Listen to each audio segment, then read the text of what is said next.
Thanks for having me, and thanks to the panel for taking the time to be involved in this. Hopefully there'll be some good outcomes. What I want to propose is really very modest and is only part of the solution compared to what Steve and Peter have been talking about. And for me, there's an element of unfinished business with this because I tried to get this thing off the ground in New Zealand and it didn't work. And I think there's a lot we can learn from that. And that is basically a small but very impactful, not-for-profit journalism, investigative journalism unit funded by high net worth individuals and the public at large through crowdfunding. I run a unit called the Science Media Centre based here in Wellington. Steve Mahari was integral actually to the setting up of that when he was an MP back in 2006, 2007. We are all about evidence-based reporting of science-related issues, everything from climate change to stem cell research to nanotechnology. And the reality is in New Zealand we don't have any full-time science reporters left, not one. The last one was made redundant from RNZ last year, Veronica Maduna. So we're dealing with all these general reporters who are trying to cover really complex science-related issues. You don't see our name in the media. We work behind the scenes with all these people who are trying to do the best they can with very limited resources. And sometimes they do a really good job, but there is the imperative of clickbait journalism, so sometimes we're aghast at the science-related content that is being syndicated from the Daily Mail and others. But that aside, a few years ago I was looking at the structure of the Science Media Centre. Our budget's about $750,000 a year. There's 4 of us. We're supported by the Academy of Scientists. And I thought this is actually potentially a good structure for quite a modest setup where you could get 4 or 5 investigative reporters. There's so many of them that were leaving the mainstream media and are leaving the mainstream media. Is there enough appetite to fund a crack team of 4 or 5 people, supported legally and with governance board and all that sort of thing, to go after the big stories? So I went to America. I was lucky to get a Fulbright scholarship to go and visit some of these organizations in the US, and I spent time at ProPublica in New York and the Center for Public Integrity in Washington. Their budgets are about $10 million a year, and they're raised from big foundations. They get big grants, $4 or $5 million grants. They've now been very successful at raising money from the public as well. Really on the back of this crisis that's happening and the political mood in the US, we've seen ProPublica, for instance, raise more money in the first month of 2017 than it did in the entirety of 2016. So there's more money coming to these organizations because people want to support organizations that are speaking truth to power and that sort of thing. So I went to the US, I looked at these amazing organizations. I looked at ProPublica at one particular project called Dollars for Docs, where back in 2013 there was no disclosure regime that looked at payments between pharmaceutical companies and doctors. And it's a huge business in the US. Paying doctors to incentivize them to sell your drugs is making some doctors millionaires. And there was no disclosure regime. There's no disclosure regime for that here in New Zealand either. But what we saw in 2012 and 2013 was a lot of lawsuits against GlaxoSmithKline and Pfizer and these companies. And the outcome of those lawsuits was that they had to disclose these relationships on their websites. So ProPublica did a massive data journalism project to bring all of that information together, make it searchable, so that anyone could go in and see if their doctor had been given financial incentives or had been flown to a conference at the expense of the drug company. That whole project resulted or fueled a move to create what's called the Sunshine Act, which is now legislation in the US which mandates that public disclosure. So for me, it was an incredibly powerful example of, with relatively modest resources, you can actually bring about huge change. And I came back from America fired up about this. Could we do a mini ProPublica here in New Zealand? And we spent a year, a group of journalists, coming up with a structure for this thing. We called it Public Eyes. We got not-for-profit status, which was actually incredibly easy, much easier than I expected it to be. And then it fell over, and it died for a myriad range of reasons, but it didn't die for lack of appetite from those high net worth individuals and from the public. What killed it was that it was a bunch of journalists that was running this thing, and we needed a broader church, which is why I think having Action Station and maybe people that Lance Wigg knows in business and in technology, these are the sorts of people and skill sets that we need to make something like this work. So for me, I think, there is scope to do a mini ProPublica. When I came back from the US, I looked at the philanthropic scene here, and it's over $2 billion a year that we give in one form or other every year. It's a lot of money. Could we capture a tiny sliver of that, 1% of that, to go towards a fund that would fund public interest and investigative journalism? The simple answer is we just don't know, because no one has ever tested it.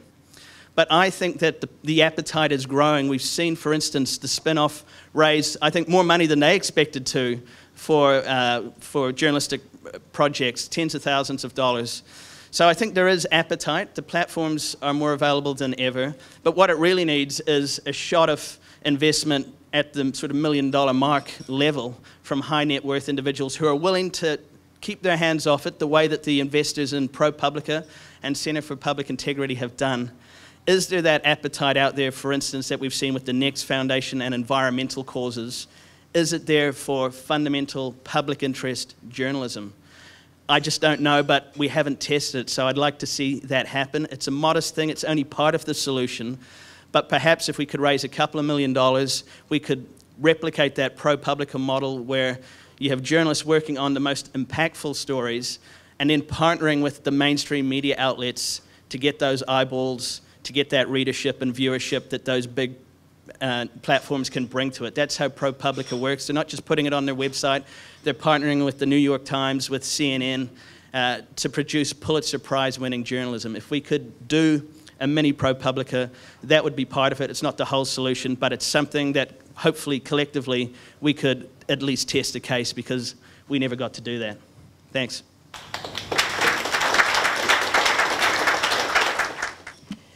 Oh, tēnā koutou katoa. So I'm Jan Rivers.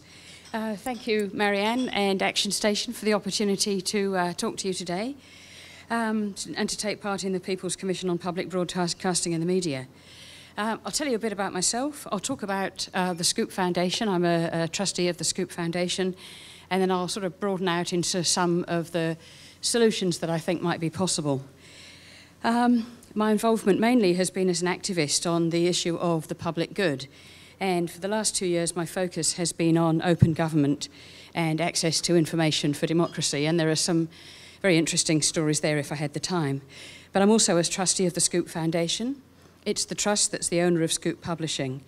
And our role is in support of public funding for public interest journalism.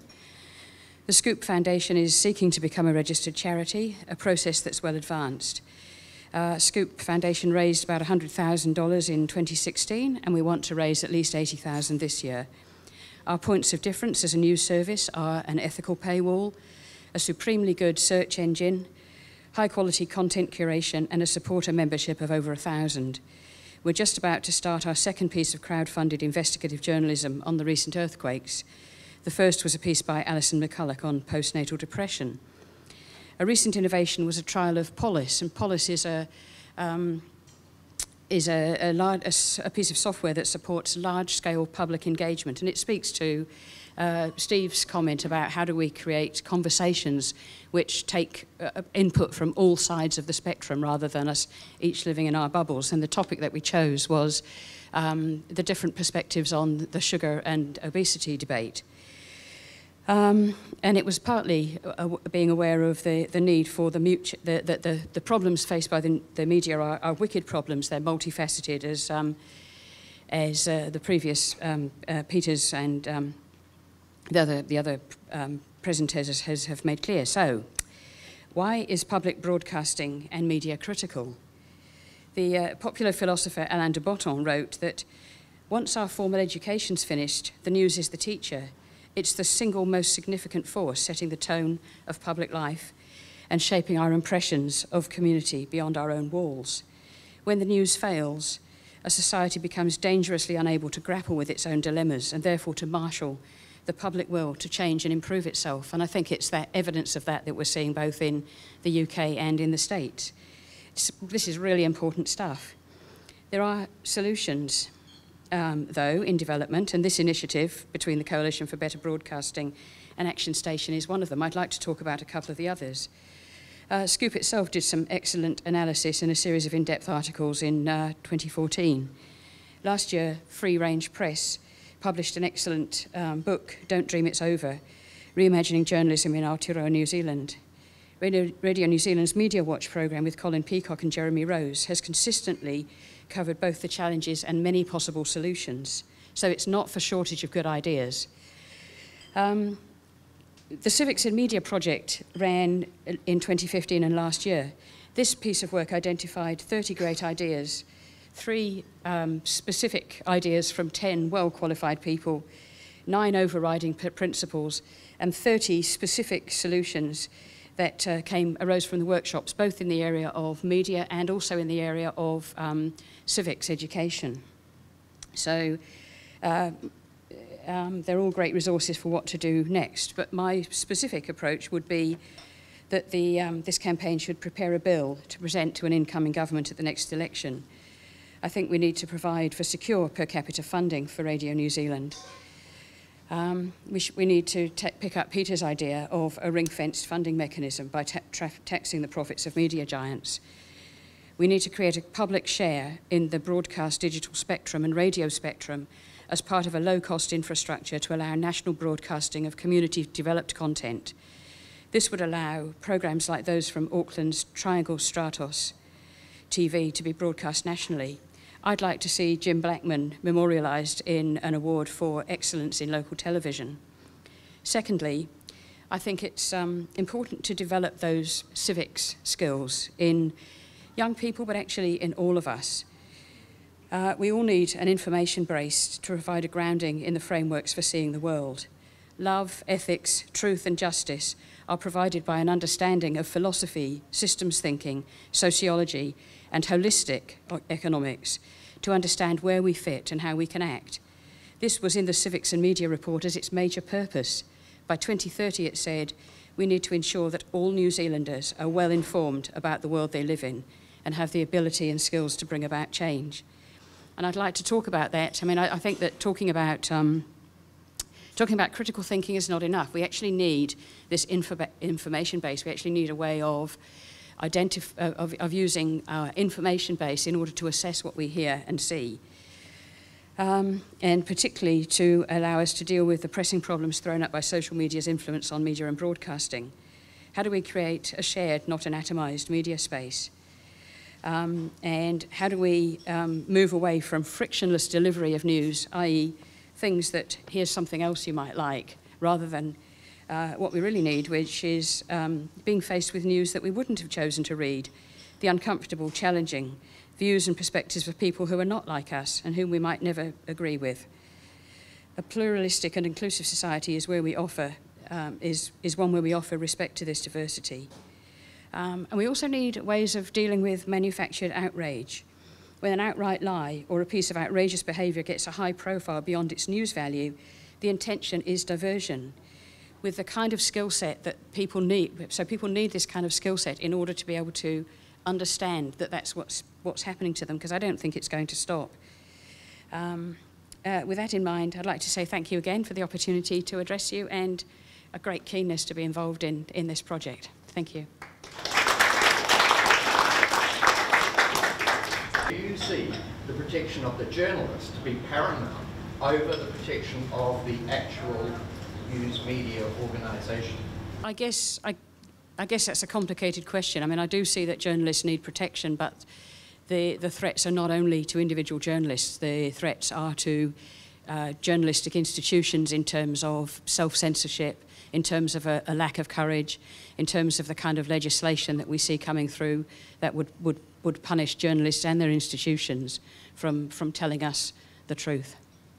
Just very briefly, I think it's about both. It's about the journalists and the institutions. If you look at ProPublica, the reason that the New York Times is putting a story on the front page of ProPublica is because it's impactful journalism that they can't afford to spend a year doing themselves. That's good for the the media outlets as well. It's good for journalists, both employed at ProPublica and the partner journalists on the New York Times as well. So I think, it's got to be, anything we talk about here, it needs to be in partnership with the mainstream media outlets that are still getting the bulk of audience in this country and need the support.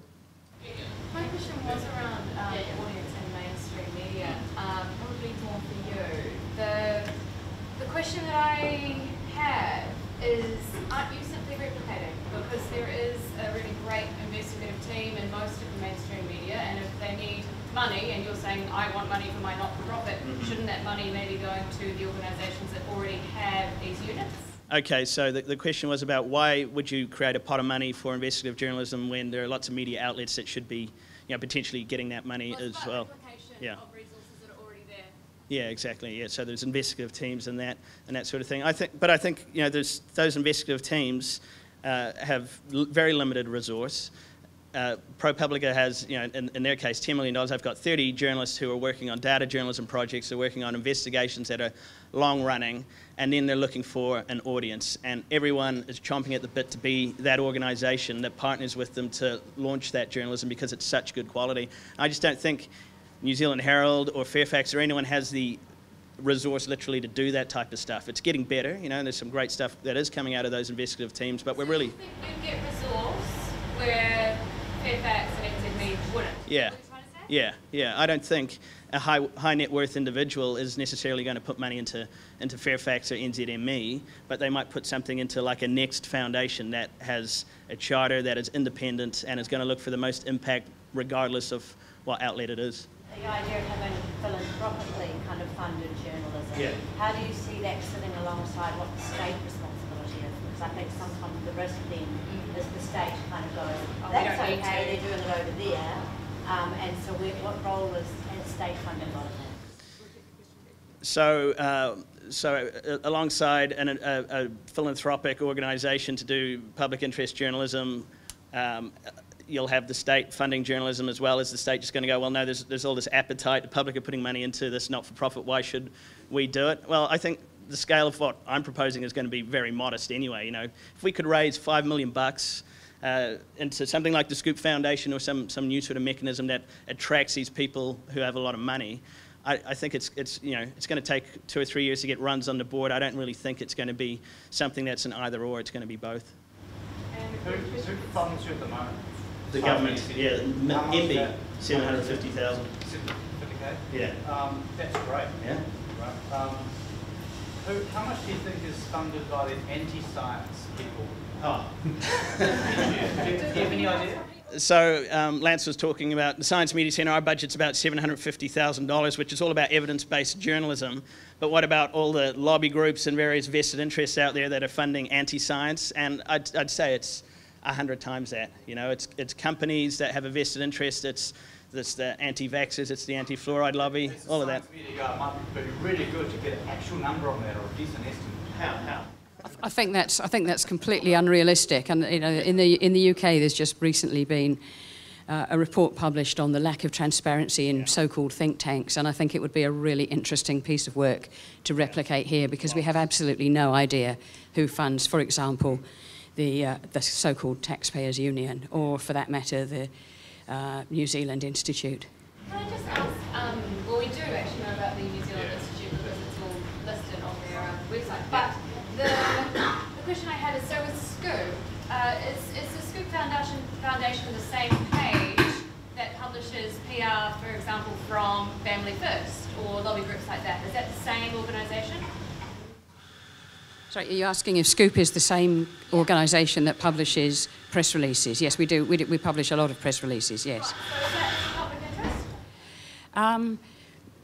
I believe it is, yes. I'll give an example. In 2014, I got an email from an American union talking about a new trade agreement called the TISA, the Trading Services Agreement. I was confused because I'm a bit of a news hound and I wondered why I'd never heard about it. I checked every New Zealand news website. I found nothing. There was a passing reference to a previous trading services agreement on the Otago Daily Times website. Scoop Media already had 7 articles, 3 overseas ones and 4 local ones, which gave a huge amount of information about what was covered, who was involved. I put in an Official Information Act request to the Ministry of Foreign Affairs and Trade, and they were at that stage unprepared to even identify which sectors of New Zealand society were going to become part of the Trading Services Agreement. And it turns out that government procurement is one of those issues. So it's not a trivial, it's not a trivial matter. But and there was a reference to it in the budget documents, which no media had picked up. So that's why I think Scoop has an immense value for New Zealand. Yeah, that's great, but you've got a huge breadth of, you might have some anti-science who are publishing press releases on I'm not saying you're anti-science, but you know what I mean. So I think that it's quite interesting to argue for being in the public interest when you're also publishing press releases from all sorts of different sources. Some great, some not so great. I think one of the things that Scoop does really well is that it curates the content. So for the rising stories of the day, one of the things that it does is to put all of the press releases together so that you can read, and it allows us to be critical inspectors of the news from different perspectives, and that's one of the things that doesn't happen across the rest of the media.